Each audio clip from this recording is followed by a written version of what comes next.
Hey everyone, Ryan here with Advanced Ministry Technologies with another audio tip for you today. Today we're going to be talking about filters, and not this kind of filter, but it kind of does the same thing. So this is actually more of a strainer, but the same way that if I'm deep frying some French fries and I go to lift the French fries out, the oil is going to come pass through. And so we're going to talk about a low pass filter and a high pass filter today. They do the same thing, only with audio. They're going to let either the low frequencies through or the high frequencies through. And so we're going to talk a little bit about where they come in useful, what situations maybe to use them.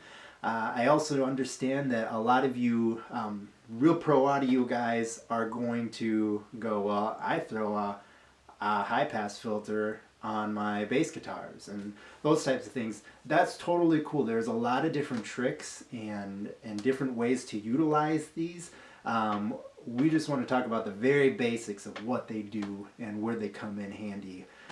So I've actually got Pro Tools pulled up here just because it's the easiest parametric EQ and a good visual to show you, but there are ways, and I'll show you a little bit on how to dial that in on even an analog board, or if your digital board for some reason doesn't have a parametric EQ or even the low pass filter or high pass filter features. There's still ways to go about doing this, and we'll kind of jump into that right here. So I'm going to adjust the camera really quick and we'll get started.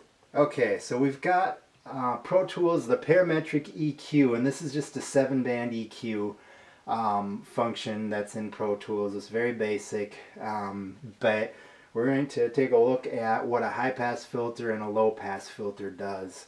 And so I've just got a song that I had recorded years ago actually, and I got to give a shout out to John Panucci. Actually, he's the one who wrote this originally, and then I wound up recording it just because I love the song, and we kind of collaborated on that a little bit. But I'm going to play just a flat EQ.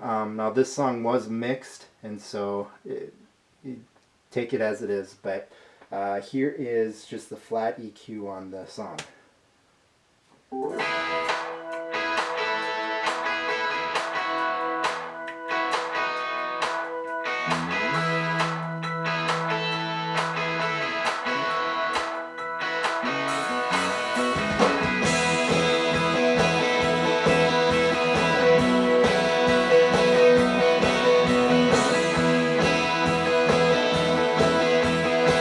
Okay, so we get a good idea as to what that sounds like, everything. So we're going to go into my parametric EQ here and just take a look at mainly this area right here.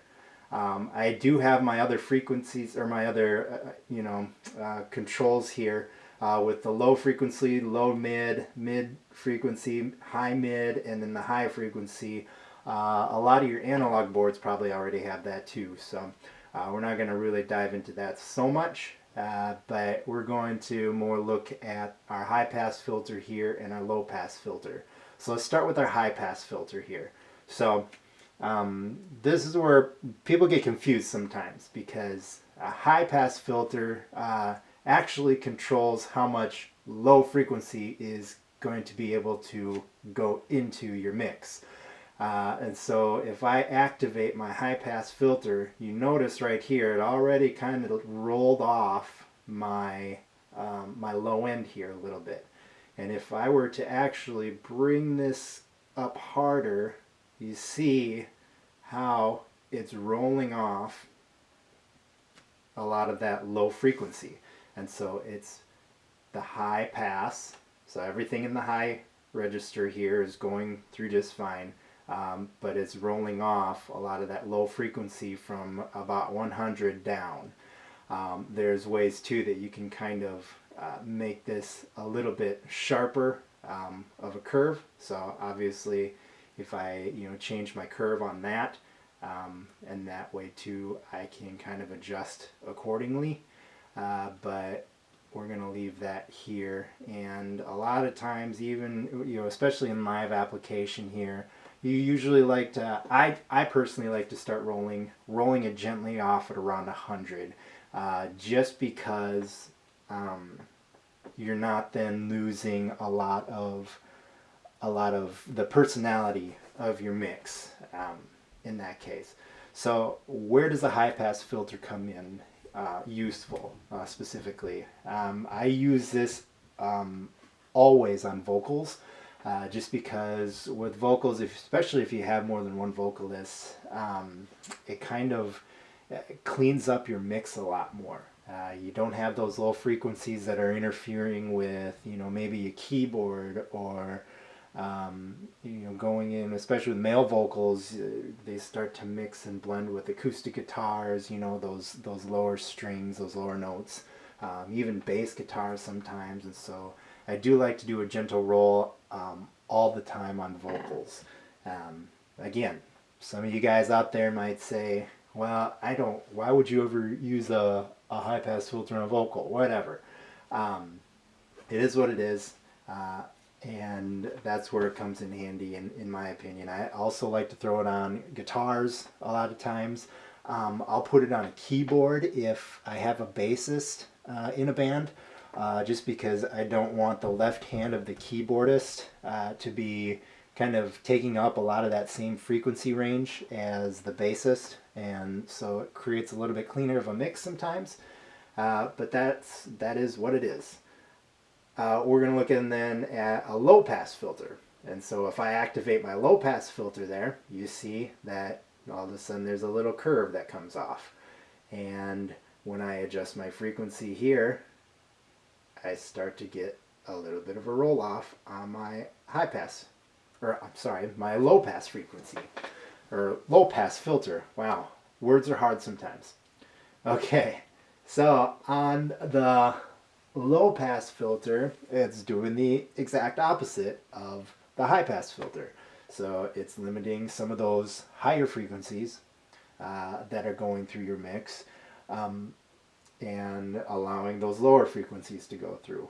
Now a low pass filter is used quite often, I believe. I'll put that on vocals as well, just because if you've ever heard of the term de-esser, so all those plosives of the s and the ch, those can get really harsh through a speaker system.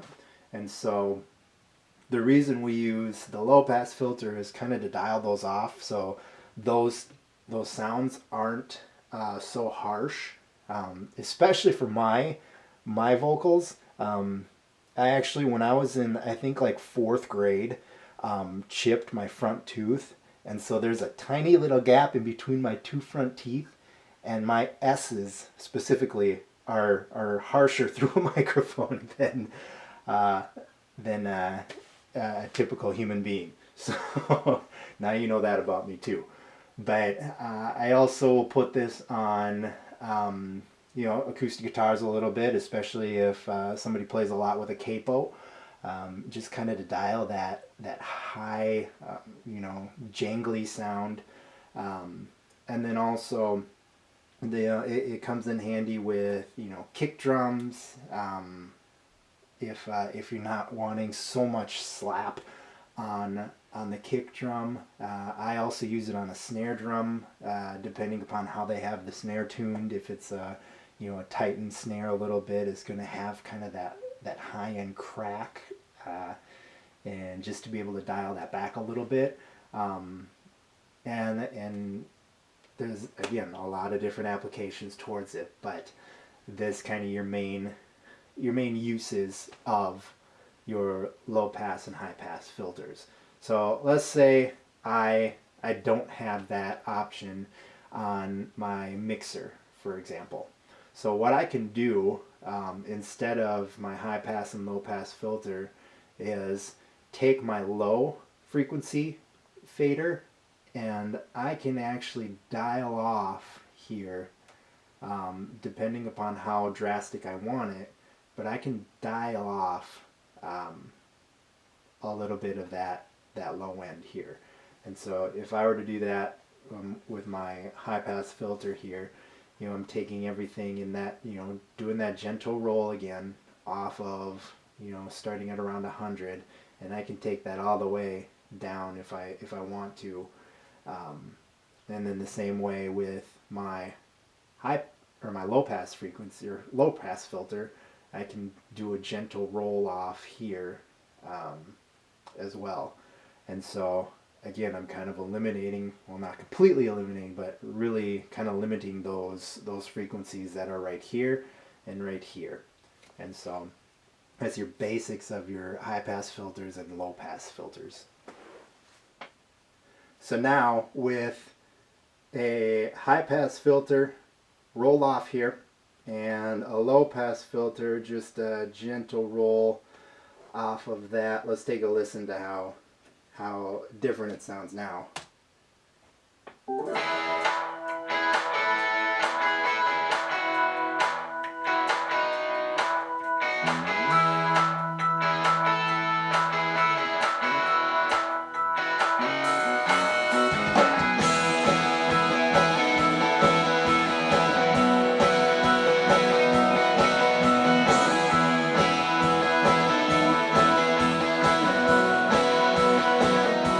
So right away, the biggest thing that I notice, obviously, is those electric guitars. That lead electric guitar that's doing the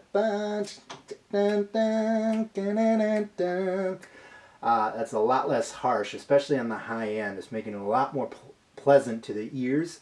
And then obviously, you probably on a master track, something like this, you probably wouldn't pull out a whole lot of low end, especially like this. Again, I'm just using this as an example. I don't have any specific instruments sessions right now that I'm doing to really kind of dive in individually where that works, but you get the general idea. Now we're going to actually jump into we're going to open up the old analog mixer and take a look at how we do that on there. Okay, we busted out some old school gear here. This is actually a Mackie SR24 mixer from, I think this was back in like the early 90s. I just have one of these that sit in my closet as a kind of a backup, emergency, whatever. I also just think it's cool because it's old. These were very, very popular in churches, especially in the 90s. So just to give you a little bit of a glance on what this looks like here, I've got a 3-band EQ, so just my high, mid, and low, and then I can adjust my frequencies on with the mid, kind of that frequency adjustment there. And so my analog here has a nice feature here as well. You probably can't read this, but it actually has a low cut. And so a low cut is the same thing essentially as a high pass filter. I know there's really technical differences in that, but going into general terms, it's going to function the same way.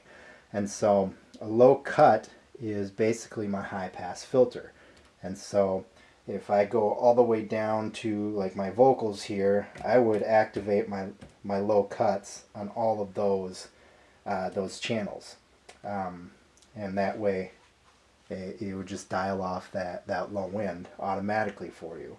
Another way that you can do this is just to pull your EQs back a little bit. And so for my snare drum here, if I wanted a low pass filter, obviously this isn't going to filter per se, but I can take my high frequency, just dial that back a little bit, and then it's kind of, especially with an analog board, you're kind of playing it by ear a little bit. Obviously you don't have that visual of where things are.